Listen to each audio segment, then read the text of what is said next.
بسم اللہ الرحمن الرحیم۔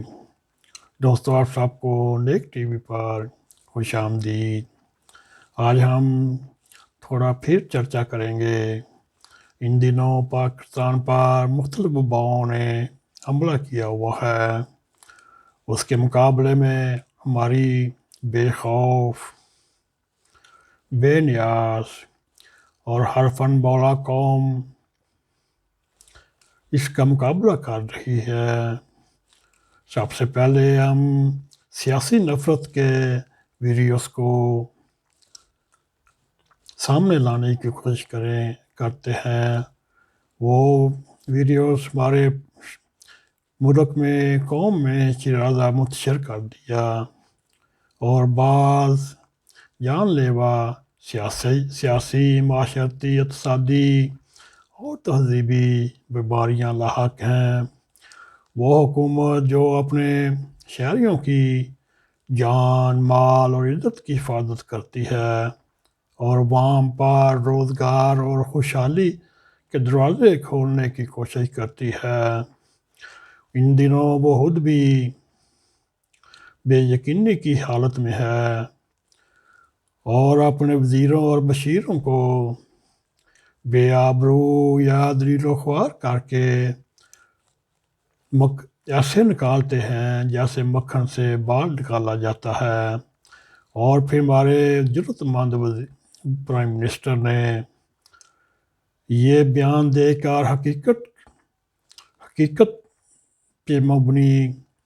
اپنا تجزیہ پیش کیا کہ انہیں گمبھیر حالات میں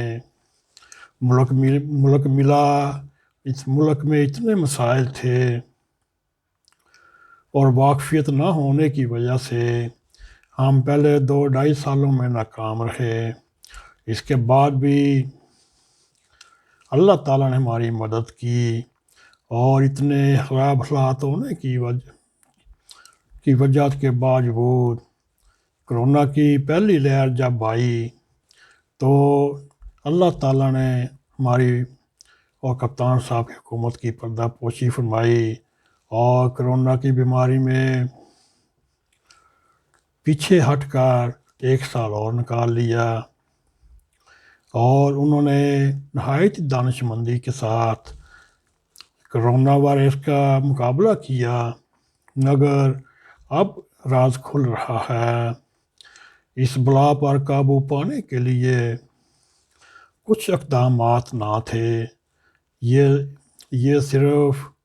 حکومت کا پروپیگنڈا ہی تھا کہ ہم نے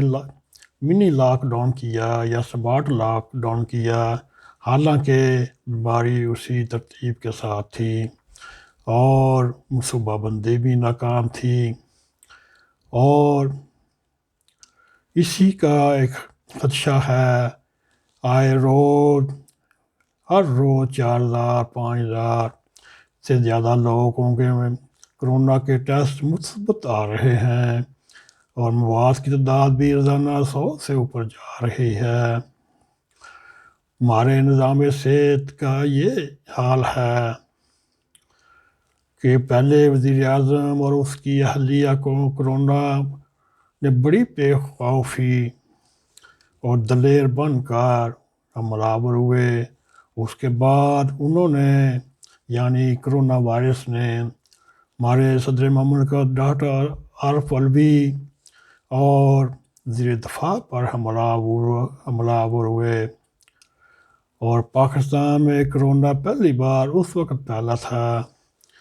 جب ہم ایران سے آنے والے زائرین کا صحیح طور پر چیک اپ اور بر وقت علاج نہ کر سکے، اور اس میں یہی کہا جاتا ہے کپتان صاحب یا خان صاحب کے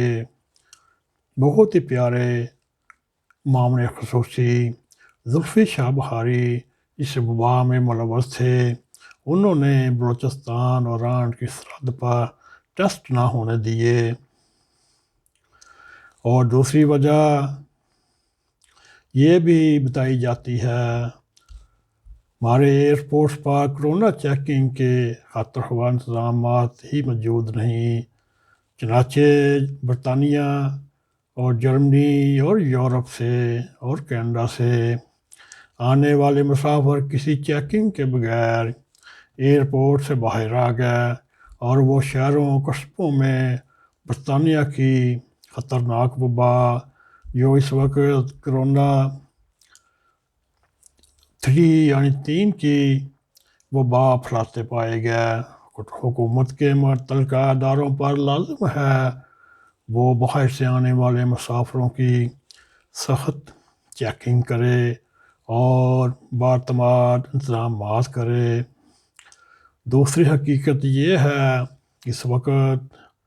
پاکستان میں ویکسینیشن کا عمل تفتیشناک حد تک سست روی کا شکار ہے۔ تازہ ترین اعداد و شمار کے مطابق اب تک پاکستان میں 0.2 ویکسینیشن لگی ہے اور برطانوی کورونا کا یہ ہوش اڑا دینے والا پہلو بھی سامنے آیا ہے۔ جو برطانیہ سے نیا وائرس آیا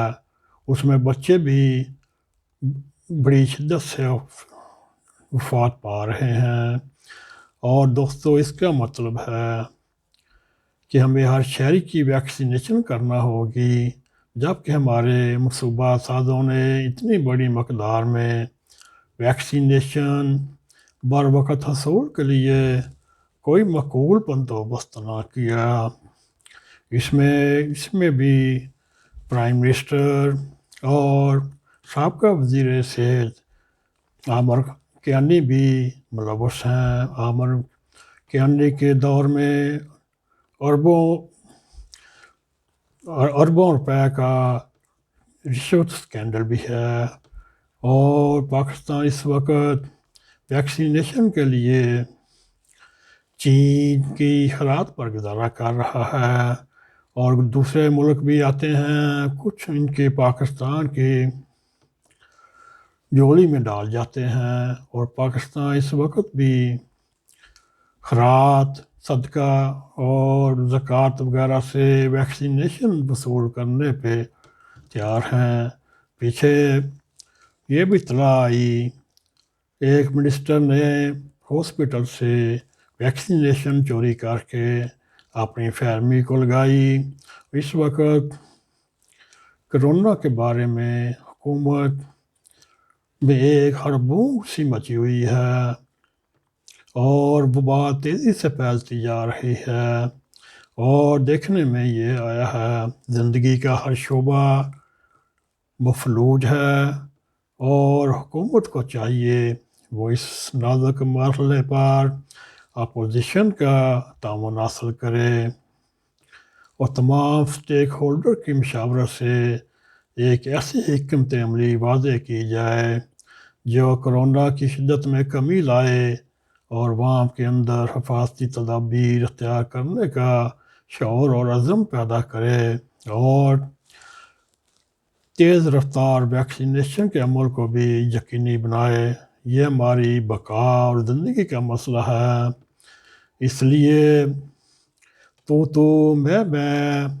چور ڈاکو کی جنگ بند کرنی چاہیے، اور پوری توجہ سے زیادہ آبادی کو ویکسینیشن کے معیاری انتظامات کرنے ہوں گے۔ اس میں مہیا حضرات جو ارب پتی ہیں یا صنعت کار ہیں، جو تجارت پیشہ ہیں، ان سب کو آگے بڑھ کر اس میں حصہ لینا چاہیے تاکہ پاکستان بھی کرونا کی تیسری لہر کے مقابلے میں اسٹابل ہو اور اس کا مقابلہ کر سکے۔ دوستو اب یہ پاکستان کے مہیا حضرات، کاروباری حضرات اور ملینئر جو ہیں یہ اب ان پہ ہے، اگر یہ پاکستان کی حکومت پر تکیہ کریں گے اور پاکستان کو جہاں کہیں سے خیرات ملے گی، صدقہ ملے گا، وہ پاکستانی قوم کے اوپر ویکسینیشن پہ خرچ کریں گے، مگر اس سے کیا بہتر ہو پاکستان کے مہیا حضرات، تاجر پیشہ اور صنعت کار اس میں حصہ لیں تاکہ پاکستانی قوم کو اس بیماری سے بچا سکیں گے۔ اگر اس قوم کو بیماری سے بچا لیا گیا تو پھر صنعت کاروں کے اور تجارت پیشہ لوگوں کے لیے دعائیں ہیں، اور ہم امید کرتے ہیں